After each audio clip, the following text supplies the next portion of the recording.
How I get clients through cold outreach. Honestly, I eat this several times a week and I really don't know what else to make. All right, so I wrote this like 8-page letter on how I get clients through cold outreach right here.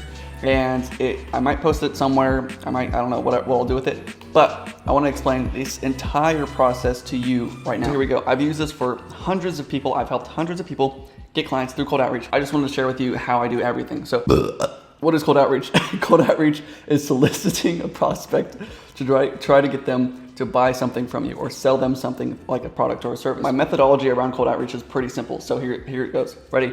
It's send a unique stimulus to the right audience a lot. So we're gonna break all these things down. Here's how all advertising works. You just need to let other people know that you exist. And to do that, you create some sort of stimulus for someone or your prospects to interact with. Every color, every sound, everything that you look at, everything that you feel or see or whatever, anything that you sense with your 5 senses is a stimulus. To sell anything, you must interact with your potential buyers by creating a stimulus so that they know you exist. That's why we have billboards, commercials, jingles, signs, logos, ads, content. All this exists to try to get you to buy something. What does this have to do with cold outreach? Well, cold outreach is just another way of creating a stimulus. Reaching out to your prospects, letting them know that you exist, and seeing if they're interested in purchasing. So how do we do this? Well, I already said it.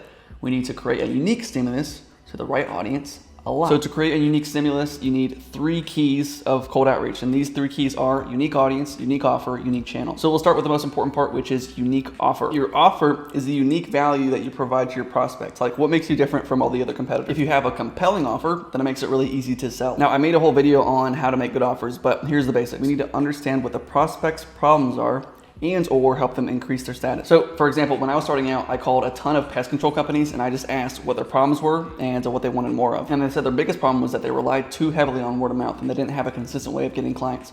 And then the other thing was they wanted more bed bug heat treatments because bed bug heat treatments provided the most money and it was like the easiest to do, take the least amount of time. And so they wanted more bed bug heat treatments without relying on word of mouth. And so I took that information and I created my unique offer, which was I can help you get 10 bed bug heat treatments without relying on word of mouth. So we solved their problem and then increased their status. All right, now let's move on to the unique audience. You have to have a niche that you're targeting. You cannot just target small businesses or everyone or anyone who wants to make money or anyone who wants to improve their relationships or something like that. The offer that you make needs to be specific to the audience that you're targeting. So you can target a wide variety of people. Let's just say you do marketing and you do marketing for almost any business. That's great. You can do that.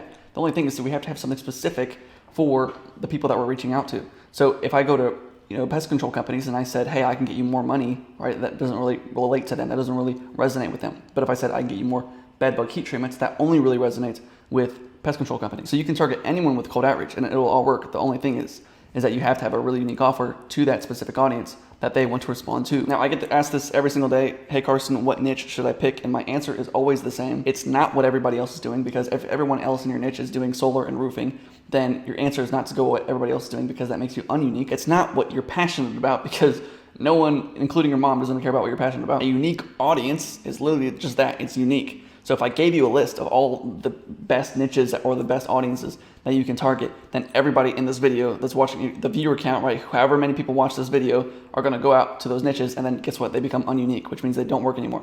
And so I talk to a lot of people that say, I wanna target e-com brands because all my favorite gurus targeted e-com brands when they started out. Trey Cochran, Iman Ghazi, all the guys, they all targeted e-com, and so that's what I wanna do. And the thing is that everybody thinks that, and so now it doesn't work anymore. And all my clients that get the best and fastest results have targeted niches that I haven't even heard before. So one of my clients, Josh, targeted a niche that I didn't even know existed, and he got 6 clients his first month using these strategies. Okay, so create a unique offer for that unique audience that you chose, and now we need to find a unique channel. Now, what is a unique channel? A channel is the medium that you're using to outreach to your potential audience. So for an example, if you've ever received a message on LinkedIn, that was the channel that you used, right? Or if you've ever received an email, trying to sell you something, that was the channel. They're using email as a channel to reach out to you to get you to try to buy something. Now, a lot of people use LinkedIn and email, and those work, but they are slowly dying. And so I recommend that you use a way more unique strategy or unique channel, because you'll get a better response rate usually. So as an example, on LinkedIn, I get a lot of messages like from financial advisors,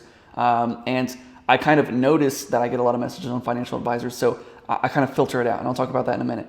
But let's just say I got a message from a financial advisor on Instagram or on Facebook. That's a little more unique, and so I'm more inclined to reply because I'm not expecting a message from a financial advisor on Instagram. So you have to think about, and all these things, right, the way to be unique is think about how is everybody else reaching out to this audience, and how can I do something different? What is everybody else offering this audience, and how can I do something different? Or what audience is everyone targeting, and how can I target somebody different? If everyone else is doing cold emails and cold LinkedIn messages, then you should do Facebook and Instagram and SMS. And I want to kind of wrap this point home by talking about human nature. We are really, really good at filtering out the noise. As soon as you recognize something is an advertisement, you instantly get turned off to whatever the message is. So a lot of the emails that you get in your inbox, you just instantly block it out because you say, I've already seen this before. And our goal with our cold outreach is really just to separate ourselves from the noise so that we stand out from the crowd, right? Being unique. So we do what nobody else is doing. We go against the grain because if we do that, then we stand out and we get our prospects' attention, which is the only thing that we're trying to do here. And I try to be unique in like almost anything that I do in terms of advertising. Like if you look at my Facebook group, or if you look at all the other Facebook groups, you'll see people smiling and giving you a thumbs up and a whole bunch of logos. And you look at my Facebook group and it's a butt ugly fox staring at you.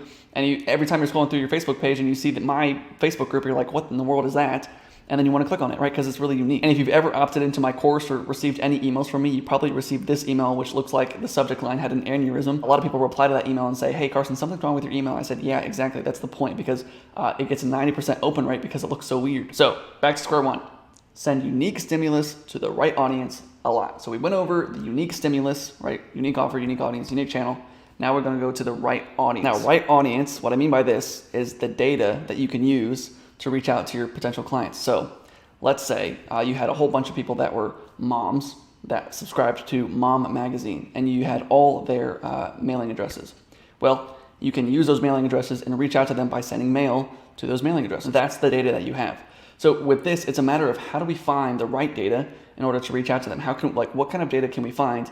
And let's leverage that data that we can use to reach out to those prospects across those different channels. Let's say we use that same example, moms, but on Facebook, right? There's plenty of mom Facebook groups that we would just try to look up and find, like Mom Connect Facebook groups. I know there's like a mom Facebook group for the city that I'm in, and you can go to those Facebook groups and then reach out to your potential audience on there and send Facebook messages to them. There's also, if let's just say you went on LinkedIn and tried to do the same thing, there is no filter for moms, right? There might be, LinkedIn groups for moms. Maybe, I don't know, because I'm not really into LinkedIn groups, but there is no like filter for people that are moms, right? So that would be kind of hard to do on LinkedIn, try to target moms on LinkedIn. But let's say you're trying to find CEOs, owners, and founders of software companies on LinkedIn. That'd be a lot easier because you have industry filtering, you have job title filtering that you can use, you have location filtering, and so we can use those filters to get the data from LinkedIn. And then we can also scrape LinkedIn or enrich LinkedIn data. So what this means, there's scraping and enriching. Scraping is basically getting the information from a website and putting it and formatting it in a certain way, usually on a CSV or an Excel file.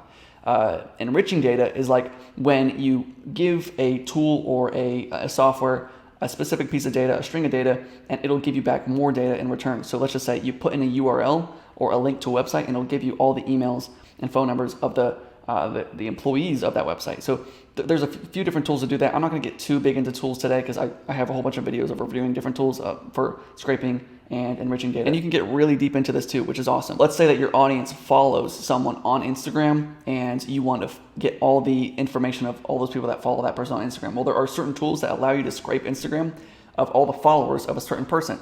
So then you can scrape that information and get all the phone numbers and emails of the people that follow that specific person. So that's pretty cool. Back to square one, send a unique stimulus to the right audience a lot. We went over the unique stimulus, which is a unique offer, unique audience, unique channel. We went over the right audience, which is finding the right data so that we can leverage those data points to reach out to people using SMS or email or Facebook or LinkedIn. Now we have to go over a lot. In order to send a unique stimulus, we have to kind of cut through the noise. The best way to do this is try to look as human as possible when you're reaching out to somebody so that they feel like reciprocity. They feel like they have to respond because a human is reaching out to them. So if you go through your email, if you go to your email inbox right now, you'll see a ton of emails from marketing messages, and you'll notice that they're from marketing. Like you'll instantly know that, okay, this is a marketing email. Then you'll have some that are from other humans, and you might think, okay, how do you know that this one's from a human, but this one's from a company? Well, because companies usually try to make everything look perfect, and then normal humans usually make a lot of mistakes. And so what you want to do is use that to your advantage. Make a ton of mistakes. Use grammar errors or spelling errors or capitalization, punctuation errors. So we want to use those errors to our advantage, and we also want to try to personalize as much as possible. So in a perfect world, we would send everyone a unique message saying, hey, I noticed that you bought a dog last year and it was a Yorkie. How's that Yorkie doing? Right? If someone saw an email like that, they would be like, that's really interesting. Or if I said, I saw that your husband went to the gym for the first time in 10 years. How's that going? And you're like, what in the world? You know, but the thing is, it would take a long time to do all that research on like every person that you reach out to. And the goal is we have to send a lot of messages. And so if we sat every day trying to do all this research on like, hey, how's your dog doing? Also, here's my pitch. That'd be really hard to do. So we need to have the best of both worlds. So trying to make something personal and making it look human, and also sending a ton. So to send a ton, we need to use automation. So we want to craft our message to make it look like it applies to everyone, but also is specific and unique to that person. A lot of the automation tools that are out there allow you to use these things called variables. So a variable is something that you can fill in the information. So let's just say you have a list of first names and company names. You can fill that in and automation will automatically fill it in for you. So if you're sending out emails, it'll say, hey Karsten, hey Farah, hey Hope, hey Marion, hey AJ, I found your company, Gravity Spa, coldleads.com, apple.com, and so it'll fill all those things in for you. So you get an email saying, hey Karsten, I found your company, coldlead.com, and I've been following it for a while, and I just wanted to reach out, right? And that looks very personal, it looks very human, and I would want to respond to that. But you can automate it to where it's sending that same thing to multiple people. And there's some more advanced strategies here, like you can go a step further by make sure you lowercase their first name and then also lowercase their company name so it looks a little more human. Like those little things kind of increase reply rate because, again, it looks more human, it doesn't look automated. And most humans know when something is automated. So we want to try to separate ourselves from the noise, look as human as possible so that people actually reply to this based on reciprocity, but use automations in the process. So the whole goal with automations is just to look as human as possible on autopilot. Now, I'm not going to go into all the tools that exist on automations and whatever channel that you're trying to use to automate on, there probably is a tool or a software that already exists that allow you to automate it. So if you're trying to do Facebook outreach or LinkedIn or email, there's probably already a tool for it.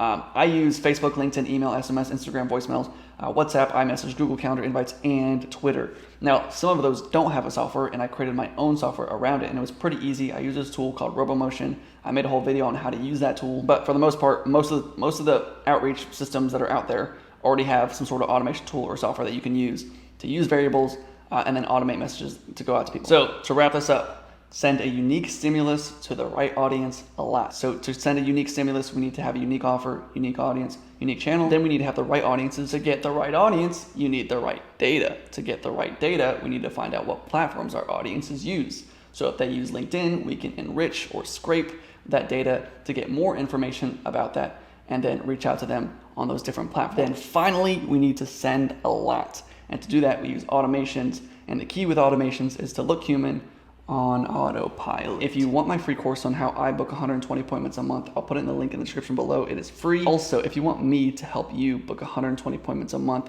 through these cold outreach systems and automations, you can book a call with me below. All right, now we're gonna go watch Alabama get crushed. Tennessee beat Alabama? What in the world? Brother! With a gap just like my tooth. Wow, so smile for the camera. Yo guys, it is midnight 30 in the middle of the night and I just finished editing this video for you, okay? So I'm out here committed. Please comment below saying I love cheese and I will heart your comment. I love you.